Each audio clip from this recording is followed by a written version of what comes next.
Around the world tonight and the hunt for ISIS, the terrorists behind those gruesome killings. And this evening, you're about to see what could be a U.S. drone flying right over that key town in Syria.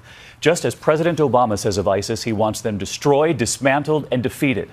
ABC's chief investigative correspondent Brian Ross with the image of that drone and the new scrutiny tonight. An American from Michigan. Are his video messages inspiring some to join the enemy?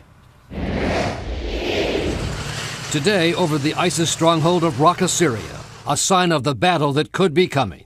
Activists in Syria posted this photo of what they said was an unarmed U.S. drone.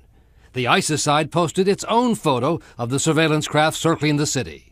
The U.S. is urgently seeking intelligence on potential military targets and on any sign of the two American hostages still held by ISIS. Where are they, and are there any rescue attempts that are possible? The U.S. is also searching for some other Americans in Syria, those like this former college student from Boston who have turned on their country to join ISIS. The jihadist recruitment pipeline to Syria from the U.S. and Europe is of huge concern to law enforcement authorities. Why did this happen to us? And now they are closely monitoring the preaching of this charismatic Muslim cleric living in Dearborn, Michigan, Ahmad Jibril, who invokes the history of great Islamic warriors. These were real men who were there to give their jugular veins for the sake of Allah. Jibril's internet videos are credited with inspiring an estimated 60% of the Western recruits to jihad in Syria, according to a study done at King's College in London. They were regularly listening to his sermons,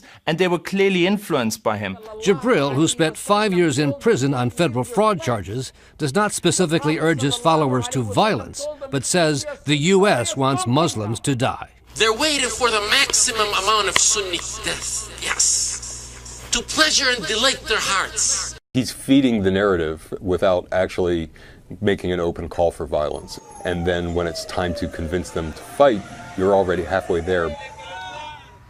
We tried to find Jibril at a relative's home in Dearborn, Michigan, but no one would come out to talk with us. His lawyer said she had no comment on her client's activities, David. All right, Brian, thank you for your reporting all week long.